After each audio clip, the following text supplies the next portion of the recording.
it's still pretty chaotic. He had just been taken into custody probably 20 minutes earlier, and it was chaos. There was still a lot of witnesses and people running around. There was, 200 cops on scene. They're setting up the command post, everything. My commander got on scene shortly after I did, and they said a couple patrol guys I ran into from another agency were telling me that there was a couple of cars up front that were super suspicious that they thought might have IEDs in them, and so they told me to go take care of those because no bomb trucks were on scene yet. So I went and basically tore those cars apart looking for IEDs, made sure they were safe because there was still a ton of people around. Fire and water me, going down deep, sing, oh, oh, bury me, carry me, oh, oh, far beneath, oh, oh, fire and water me, watching me, give me secret, yeah. Oh, give me secret, down to the river.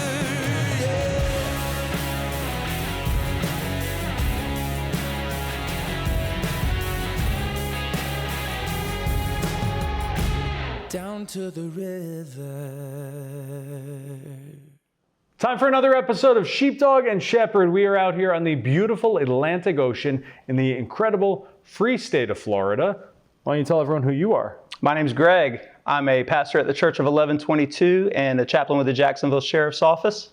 So my name is Kyle Reyes. I own the largest police news outlet in the world, and we really believe in using this massive voice that we have, the millions of followers, to help bring men to God and to talk to other godly men. And man, I'm stoked about this one because I've filmed with you all over the country, but this is the first time these guys get to meet you. Why don't you tell everybody who you are? I'm John Valla. I'm the co-founder of the United States Bomb Technician Association. I'm retired Arapahoe County Sheriff's Office in Colorado. So, man, you and I have been together in Colorado, now Florida, Texas, bunch of other places. I was kind of excited to spring this one on you. I got a little story to share with you before we dive in. So I got called out on LinkedIn recently by a friend of yours, and neither one of us realized the connection. So when the whole terror attack happened in Boulder recently, I put up a post because I saw the Boulder police chief go on camera and basically say that they had no confirmation that this was a terror attack. I'm looking at this situation going, anybody with half a brain knows that this was a terror attack. I mean, this was a blatant attack on Jews. And so I called him to the carpet in a very public way on LinkedIn.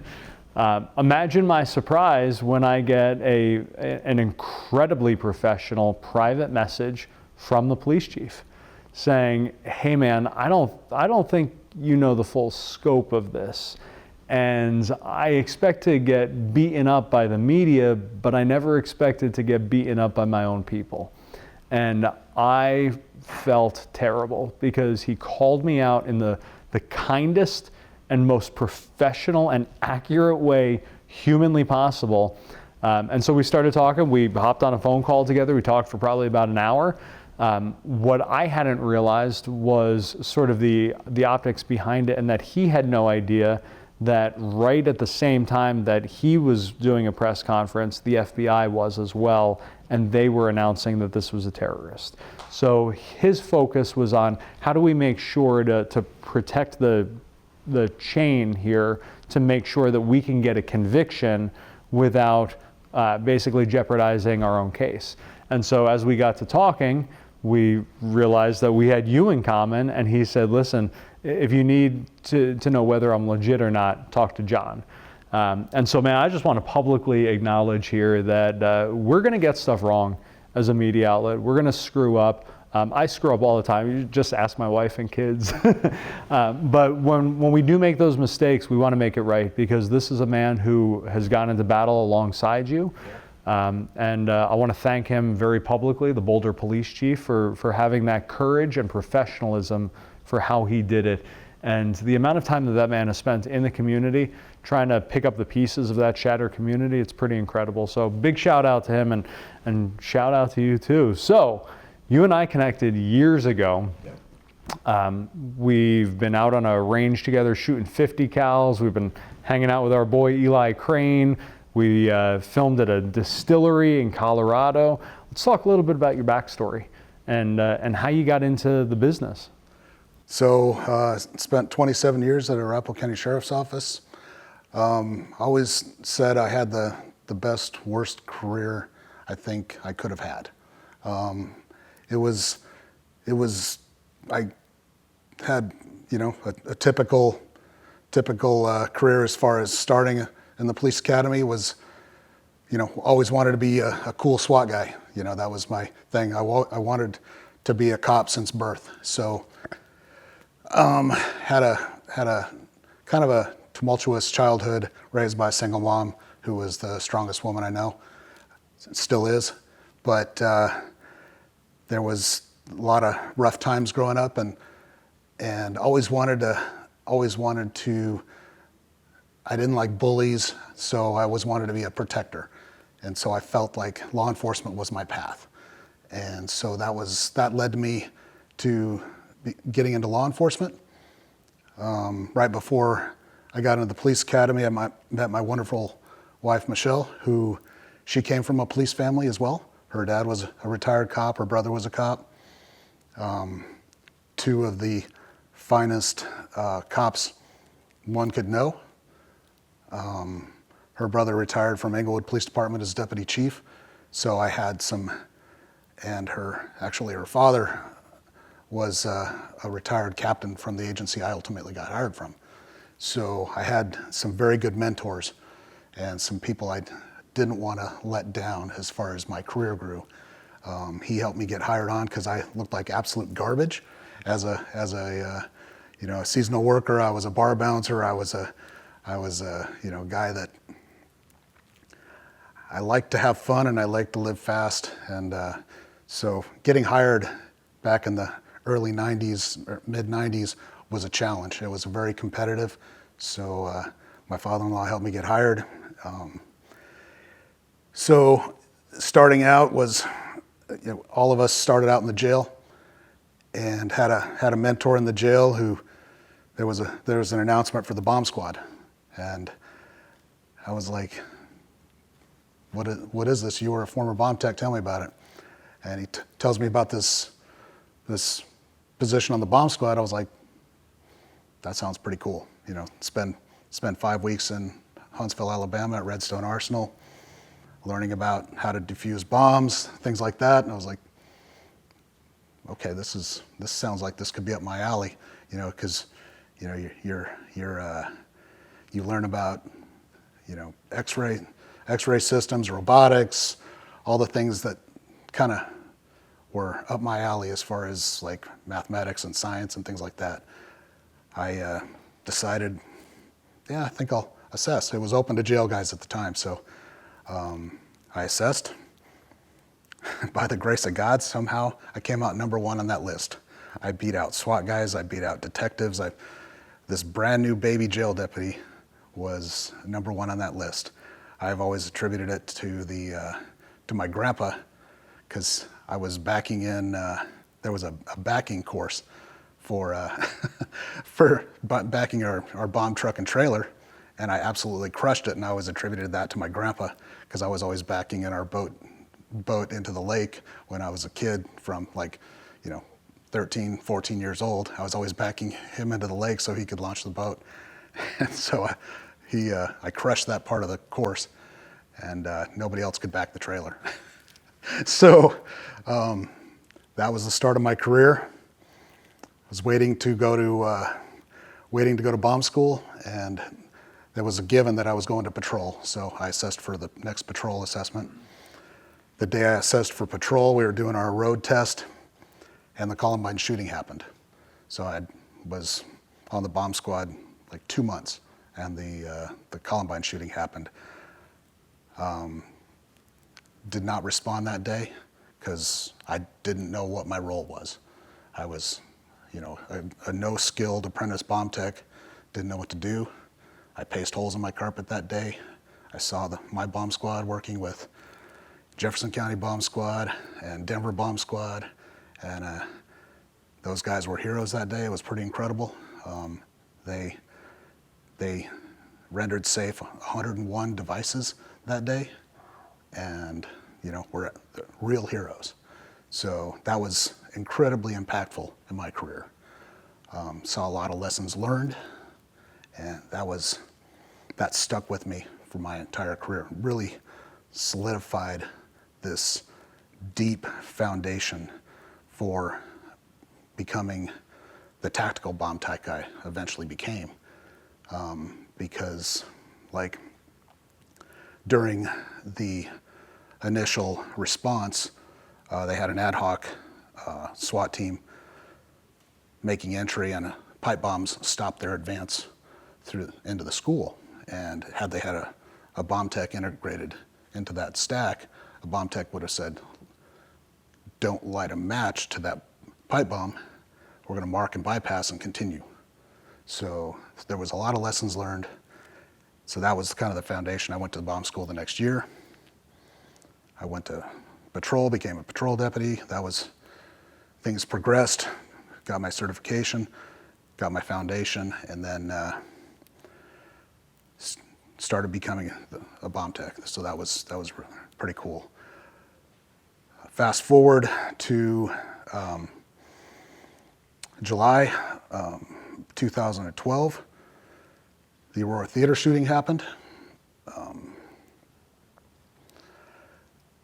That was kind of a pivotal point in my career. That at that time I'd been on the SWAT team as a SWAT breacher for quite a while, almost a decade, and that tactical aspect was very important. So when I arrived on scene, I was the first bomb tech on scene, and it's still pretty chaotic. He had just been taken into custody probably 20 minutes earlier, and it was chaos. There was still a lot of witnesses and people running around. There was 200 cops on scene. They're setting up the command post, everything. My commander got on scene shortly after I did, and they said a couple patrol guys I ran into from another agency were telling me that there was a couple of cars up front that were super suspicious, that they thought might have IEDs in them, and so they told me to go take care of those because no bomb trucks were on scene yet. So I went and basically tore those cars apart looking for IEDs, made sure they were safe because there was still a ton of people around. I handled those, marked them as safe, and then got back to the command post, started ordering secondary sweeps around the command post to make sure that there was no secondary IEDs around where they were setting up the command post. A lot of lessons learned from major incidents around the U.S., the Eric Rudolph bombings and things like that. And then they said they needed the Theater 9 swept to make sure so they could safely hold the crime scene. So I went in with two Aurora PD sergeants and began the process of clearing all the bags and bodies inside the theater. Little did I know that action itself would probably, change me on a cellular level. I mean, that when I got inside there, it was literally a massacre, and there was rivers of blood. It was something that there's things that in that scene that I see every time I walk into a movie theater. The smell that you'll never be able to replicate, but is seared into my brain. The combination of popcorn, blood, gunpowder, and like a hint of pepper spray, because he used a commercial canister of CS as an area denial that he threw towards the exit to try to block people from leaving. And there were cell phones going off. So that was something that messed with two parts of my brain. The human side of my brain was like, these are people that'll never hear from their loved ones again. And then the bomb tech side of my brain is somebody trying to trigger a bomb. So once I gathered myself and was like, I got a job to do because people are waiting, victims' families are waiting for notification. And the crazy part, I'd never been much of a Christian. I'd always had this, I'd seen so many bad things throughout my career, so much death. I always questioned my faith, and looking in retrospect, I feel like God was trying to get my attention a lot throughout my career,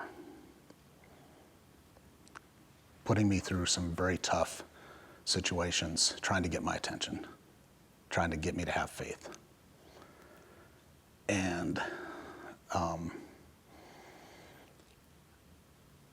a verse came to me that I didn't know I knew was, yea, though I walk through the valley of shadow of death, I will fear no evil. Thy rod and thy staff, they comfort me. I had no idea I knew that. So I recited that as I was walking through there, clearing bags and bodies, trying to look for IEDs, making sure that, there was no bombs that were going to hurt anybody as they did the crime scene. Try not to slip in rivers of blood. After we cleared that, then we had to wait. We had to wait for a warrant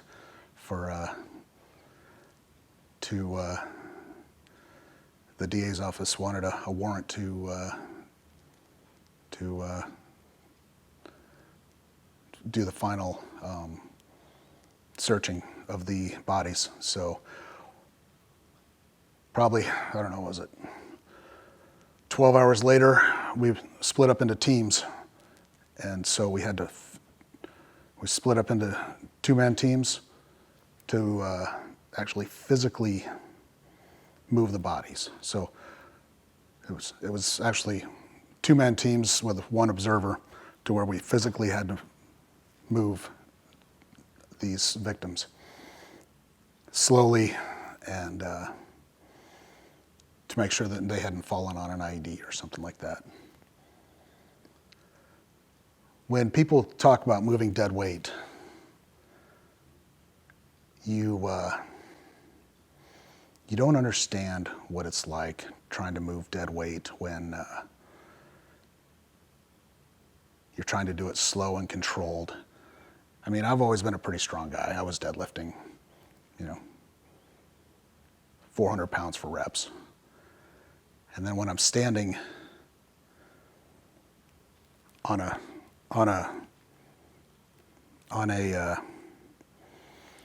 movie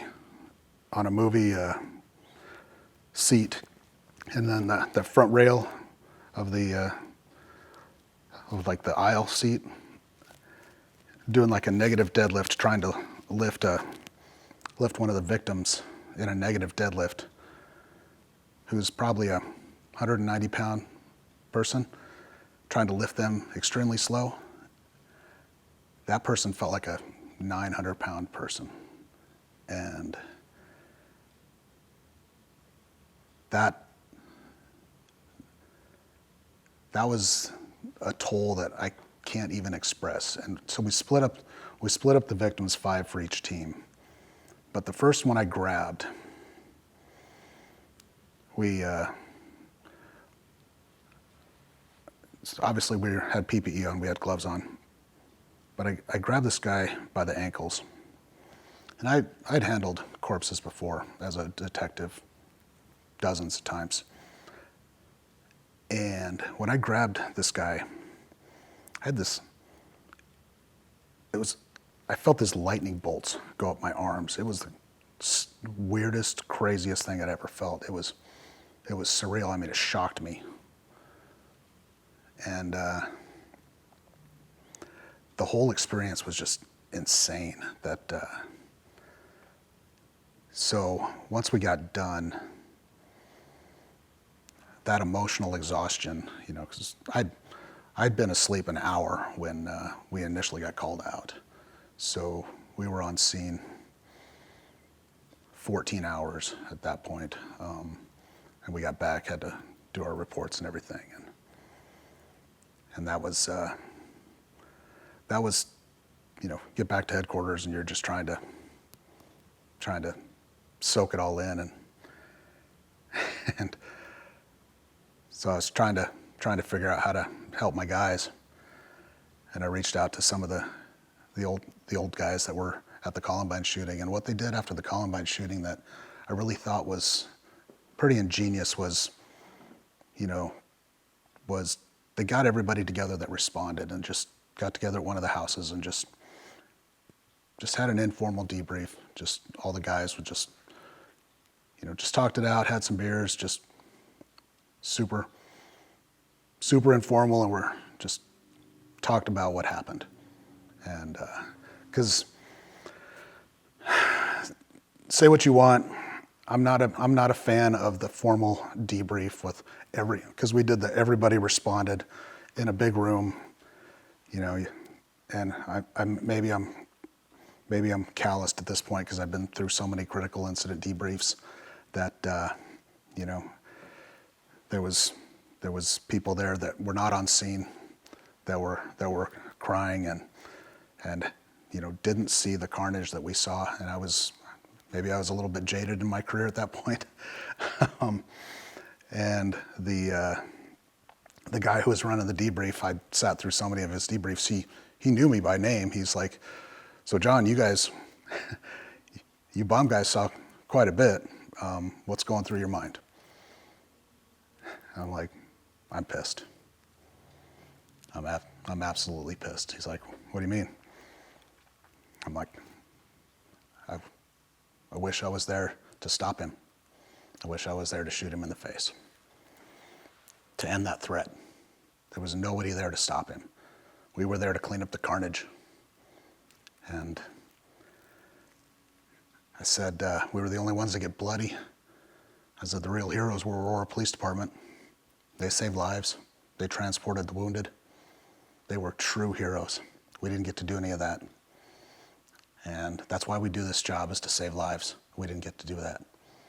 We helped clean up the mess. We helped victims' families get resolution, but we didn't save lives. So that was an incident that started me down a path of going to very dark places. And then a year later, we had a school shooting at one of our prominent high schools in our county, and one girl was killed. It was a stupid kid who got cut from his debate team, so he tried to kill his debate teacher. And it was chaos. There was 500 cops there, and people were going crazy. And the really sad part is, I was of the mindset. I was like, it's really sad we only lost one student, but I was standing in the middle of a massacre the year before. This really isn't that bad. Like, let's get to work and get a resolution to this. And it's amazing what a different perspective some of us had.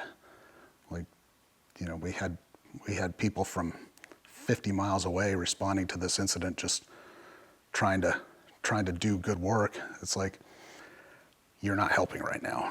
You're just here in the way. Let us handle this. But you're just in the way, and you're just causing chaos at this point. So I was pretty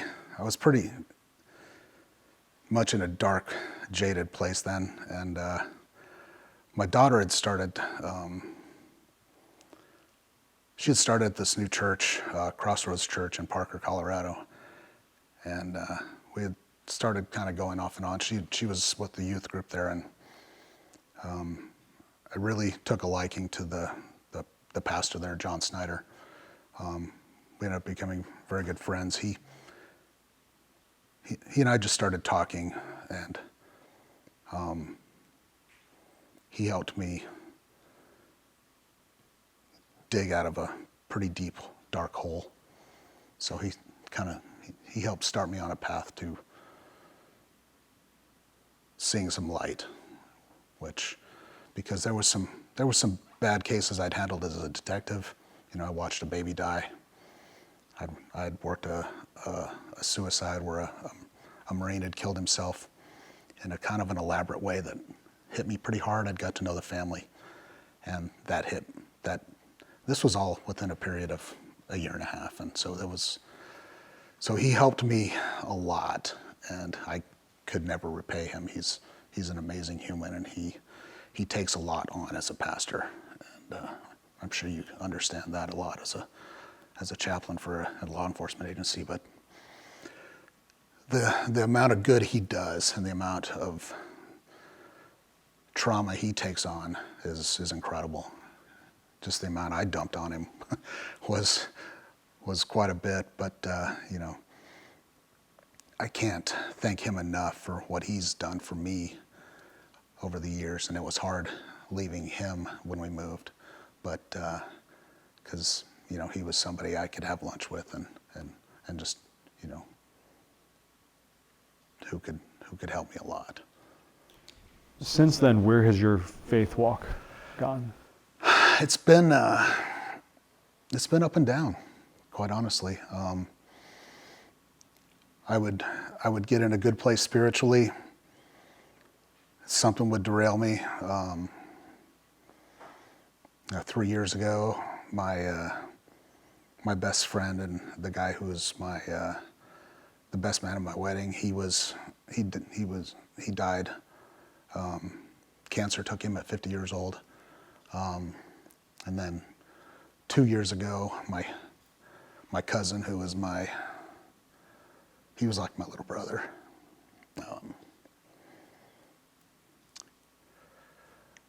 He, excuse me, this still hurts.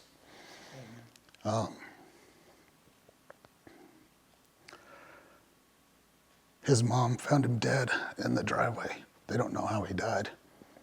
He was in his mid-40s, and I have a tattoo honoring him, because he always said he'd probably die young, but he was going to be one of God's warriors. So I gave him a sword, and so I have this internal battle always going, but I try to, you know, I try to be strong and try to live like those guys would want me to live. My cousin was named Josh, and put Joshua 1:9 on my hand, you know, be strong and courageous. Because I owe that to him. I owe that to Jay. But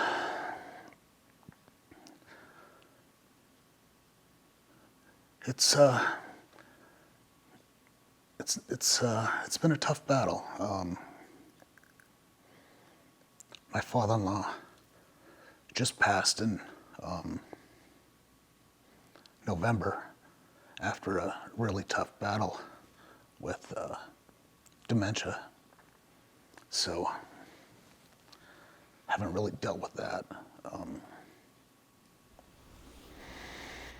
Do you feel like a lot of the things that you've walked through trauma-wise in your career, there's been a shift in anything you've seen in the way that the community has dealt with those things, in the way that they're using peer support system teams, and the way that they're dealing with them as agencies, and how they're helping mental health in first responder support and military support? I think there's been a drastic improvement as far as the stigma of getting help, because, like, for myself, I finally started seeking help in, what was it, 2020? It sounds like, the reason why I asked that is it sounds like yours is a little bit of a different story than what I hear sometimes. Yeah. A lot of guys walk through their careers and they just they walk through it without ever seeking the support that they need. What I've seen as a first responder pastor in our church over the last 2.5 years is a radical shift in the way leadership in agencies has recognized the need for it. Yeah. And the need to address it. Yeah, I think there's been a good shift as far as most agencies' leadership goes, because, you know, I saw over the last decade that we really promoted getting help. I think that's a double-edged sword in some cases, because you have the people that abuse it, the people that like to wear that PTSD as a badge of honor and want to use that as a way to get out of the job.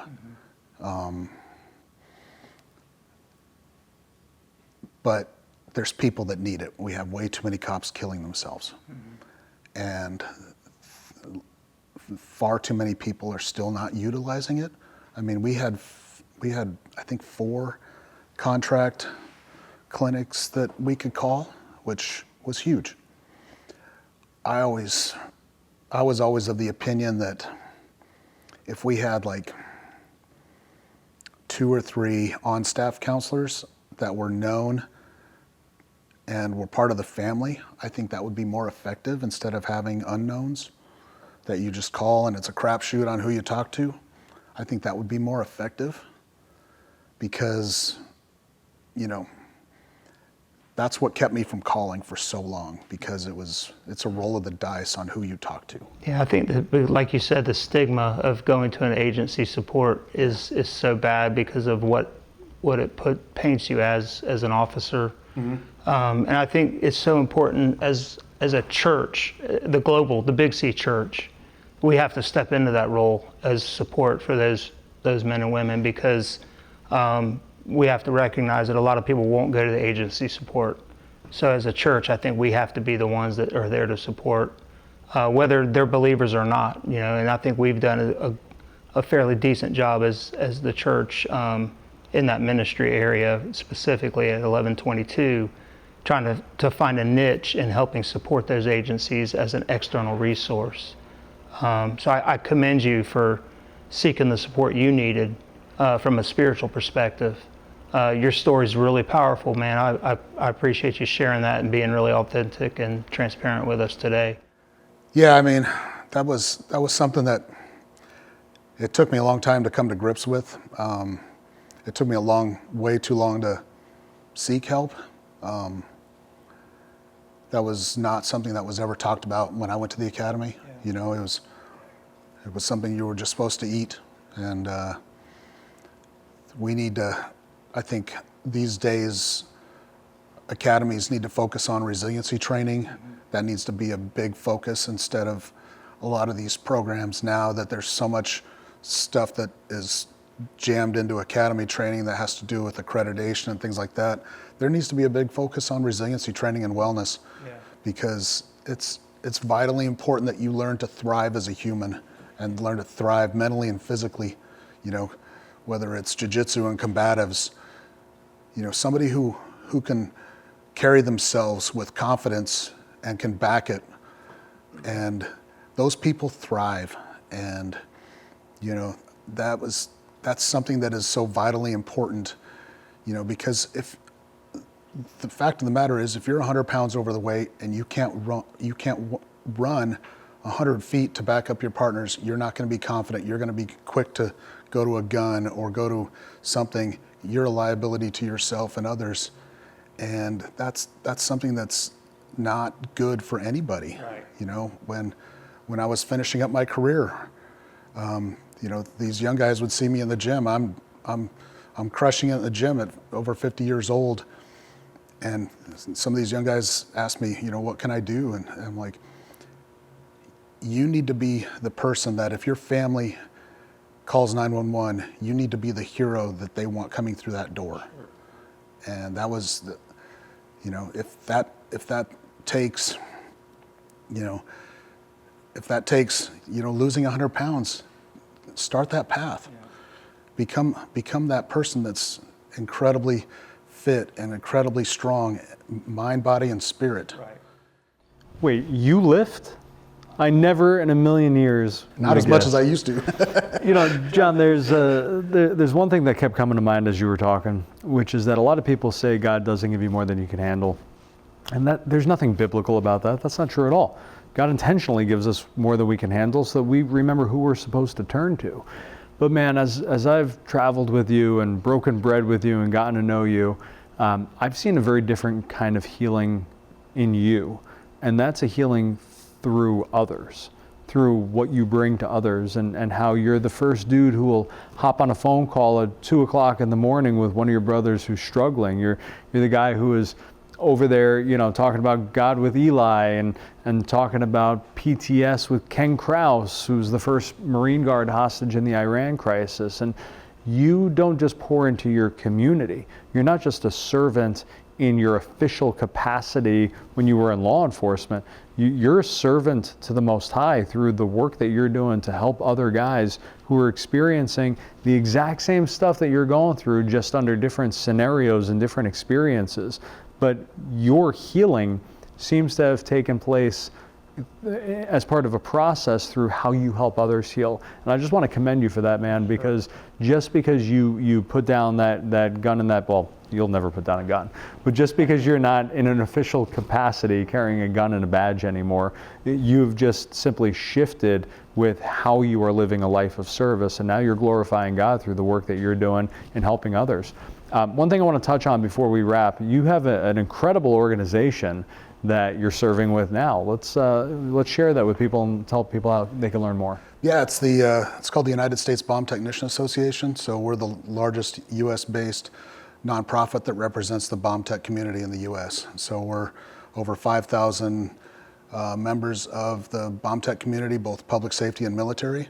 It's you know, we provide free training and resources for the bomb tech community. We provide you know, we're the voice of the bomb tech community for the EOD caucus and Congress. So we collaborate with industry to bring new and emerging technology to the bomb techs.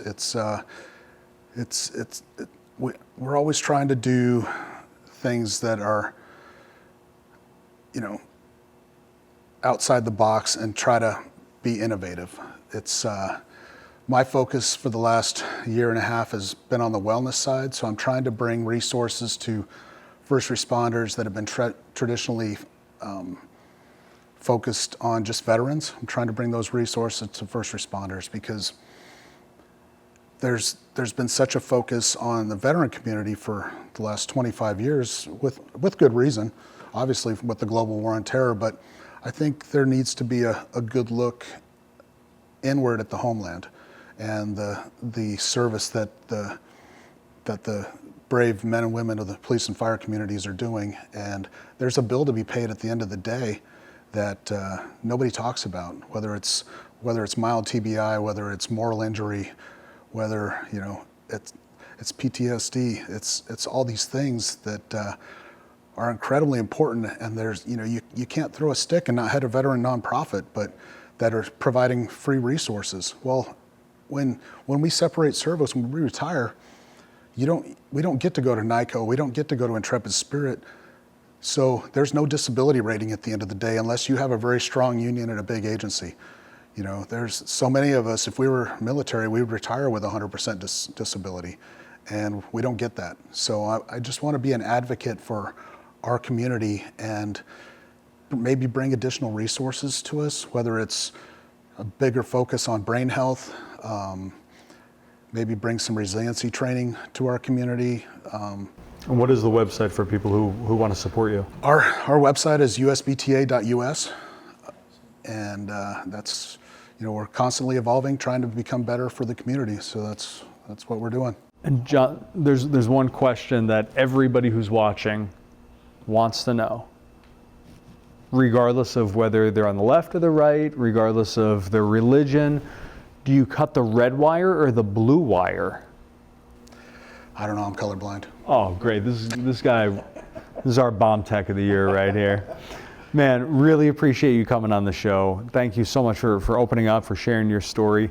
There's no glory in silence, right? There's no glory or pride in hiding all of the pain and the difficult experiences. And just you opening up and sharing these stories, it's going to impact countless men and women, not just those who serve and protect our communities and our country, but your average everyday person who has buried and hidden and repressed trauma and doesn't know how to deal with it. So thank you for having the courage to share. I appreciate it. It's an honor to be here. Thank you. Thanks, brother. And I'm always cutting the blue wire because blue messes everything up, man. You can never go wrong cutting the blue. Guys, thank you all so much for watching. Thanks for hitting that share button. God bless you all. God bless America, and go support this incredible organization.